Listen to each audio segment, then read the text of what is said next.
नमस्कार दोस्तों, मैं हूं अरविंद कुमार और आज हम बात करेंगे उस बीमारी की जो आज़ादी के 78 साल बाद भी भारत को अंदर से खोखला कर रही है। वह है भ्रष्टाचार। हर साल करोड़ों अरबों रुपये सरकारी योजनाओं में जाते हैं, लेकिन जनता तक उसका आधा भी नहीं पहुंचता। सवाल यह है कि आखिर यह पैसा जाता कहाँ है। भ्रष्टाचार का मतलब है कानून या पद का निजी फायदा उठाने के लिए गलत इस्तेमाल।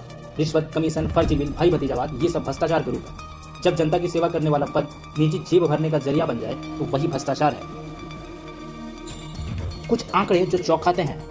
ट्रांसपेरेंसी इंटरनेशनल की करप्शन इंडेक्स 2024 के अनुसार भारत का स्कोर 100 में से 40 है, वहीं पूर्ण देशों में 85 रैंक है।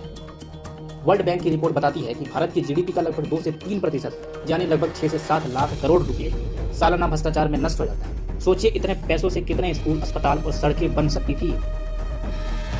कुछ उदाहरणों को देखते हैं। मनरेगा घोटाला, जिसका उद्देश्य था गरीबों को रोजगार देना। झारखंड, उत्तर प्रदेश और बिहार में आरटीआई और सीएजी रिपोर्ट्स के अनुसार 40 से 50% भुगतान फर्जी या बिना काम के किया गया। उदाहरण, झारखंड के गिरिडीह जिले में 2021 में 7.5 करोड़ फर्जी भुगतान पकड़ा गया, जिसका स्रोत है सीएजी रिपोर्ट 2021 और आरटीआई केस चंदन कुमार गिरिडीह। दूसरा एक बड़ा उदाहरण स्मार्ट सिटी मिशन। 2015 में शुरू हुआ स्मार्ट सिटी मिशन, जिसका बजट है 2 लाख करोड़ रुपए। सीएजी रिपोर्ट 2023 के अनुसार भोपाल, रांची, वाराणसी में आधे से ज्यादा प्रोजेक्ट अधूरे। स्मार्ट रोड, लाइट के लिए करोड़ों खर्च हुए पर जनता को कोई बड़ा फायदा नहीं मिला। अगला उदाहरण की बात करें तो अस्पताल स्वास्थ्य योजना। सरकारी अस्पतालों में उपकरण और मेडिकल सप्लाई का घोटाला। उदाहरण, उत्तर प्रदेश में 2019 में सरकारी अस्पतालों में एमआरआई और एक्सरे मशीनों के बिल फर्जी पाए गए, जिसमें करोड़ों रुपए का नुकसान हुआ, जिसका स्रोत लोकल मीडिया रिपोर्ट्स के अनुसार अमर उजाला, दैनिक जागरण और सीएजी हेल्थ रिपोर्ट 2019 में बयां करती है।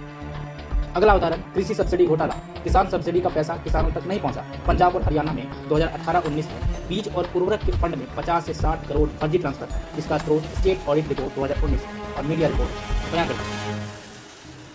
अगला बात करें रेलवे और सड़क निर्माण। रेलवे और सड़क निर्माण में ओवर इनवॉइसिंग और कमीशन। उदाहरण, उत्तर प्रदेश में 2016 में रेलवे पुल निर्माण में लगभग 20% से ज्यादा धनराशि फर्जी बिल के नाम पर, जिसका स्रोत सीएजी इंफ्रास्ट्रक्चर ऑडिट 2016 और कुछ लोकल न्यूज वाले हैं। आखिर इस भ्रष्टाचार का क्या असर है? भ्रष्टाचार सिर्फ पैसों की चोरी नहीं है, यह जनता के विश्वास की हत्या है। जब कोई गरीब मदद के लिए जाता है और अधिकारी से कहता है तो अधिकारी कहता है कि पहले कुछ दो फिर काम होगा, वरना आपकी फाइल दबा दी जाएगी। जो पैसे देंगे उनका काम होगा। तो व्यवस्था की नींव हिल जाती है, ईमानदार लोग हताश हो जाते हैं और सिस्टम पर भरोसा टूटता जाता है। क्या यही लोकतंत्र है? आखिर इसका समाधान क्या है?